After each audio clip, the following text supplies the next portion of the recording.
Hey, Lighthouse. Well, let's jump into some devotions from Daniel chapter 2.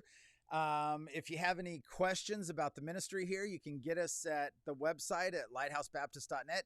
If you have a question for our Friday videos, you can send it in to questions at lighthousebaptist.net. Let's keep looking at Daniel today. Hey, maybe these would be the two things we need to learn from our devotions today. Today, let's be people who give God praise and who give God credit. You know, I bet that God has given you comfort. I bet that God has given you joy and you don't know where it came from. I bet that God has given you peace in your heart, has answered questions that you needed, has given you surety in your relationship with Him. And that's what's happened to Daniel too.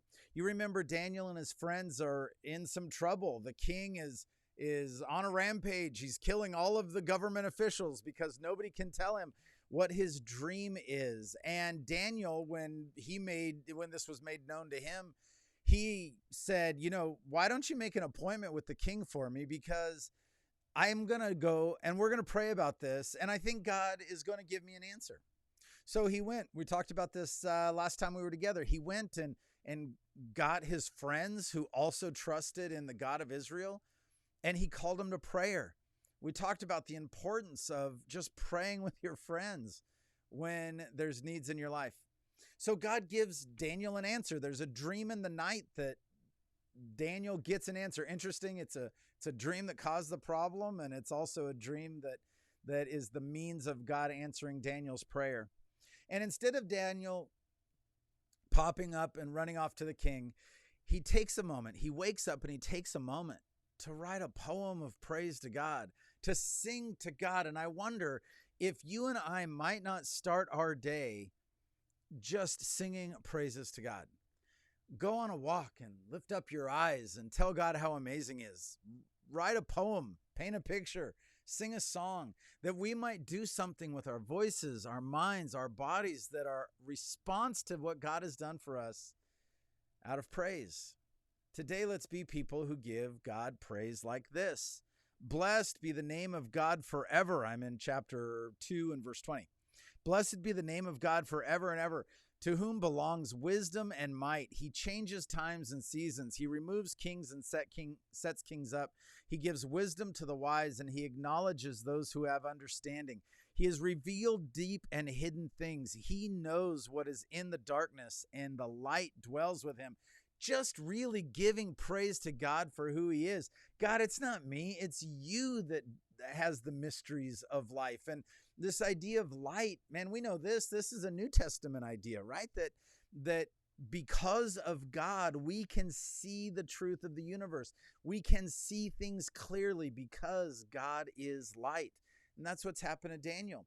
He can see the situation clearly. He is going to get out of trouble, avoid death, because he sees things clearly, and he's acknowledging that God is the light.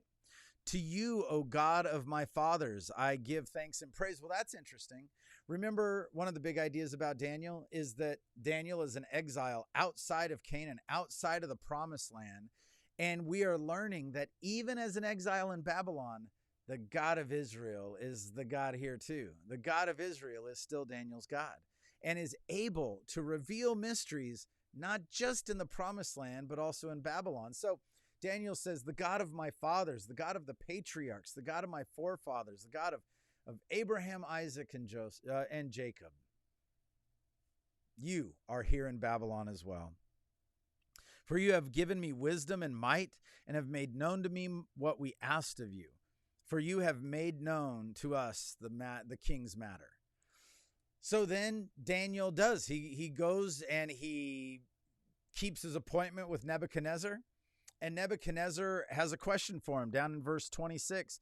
The king declared to Daniel, whose name was Belshazzar, "Are you able to make known to me the dream that I have seen and its interpretation?" And Daniel answered the king and said, "No wise man, enchanter, magician, or astrologer could show to the king the mysteries that the king has asked. But there is a God in heaven who reveals mysteries, and He has made known to King Nebuchadnezzar what will be in the latter days." And we'll talk about what his dream was next time.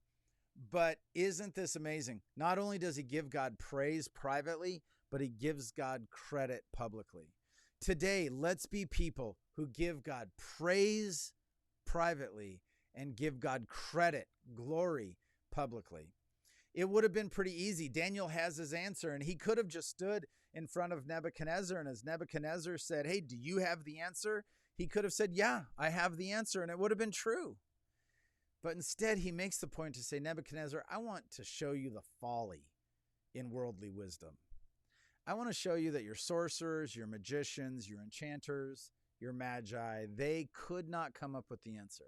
But there is a God in heaven, the God of Israel, Yahweh. He is the one who has revealed to you what I'm about to reveal to you. Man, that looks a million different ways in our lives day to day. But let's make the big ideas the point of our devotions today. Let's decide that we are going to be people who privately we give God praise. We don't skip to our public lives, but we take those times of prayer, of celebration, of using the arts in our lives, of using our creativity in our lives to acknowledge that God, the God of our forefathers, is the God not only in Israel, but the God right here in Seaside. And then as we move out and maybe do impressive things and have successes and whatever, that we would not be people who take credit for ourselves, but rather we would be people who say, man, worldly wisdom is folly. It only goes so far, but there is a God in heaven, and he's the one that deserves the credit. Hey, I don't know what your day looks like, but take some time to say thank you, to glorify God. Take some time to give God credit in your life. Be a public believer. All right. Love you, Lighthouse. Be loved.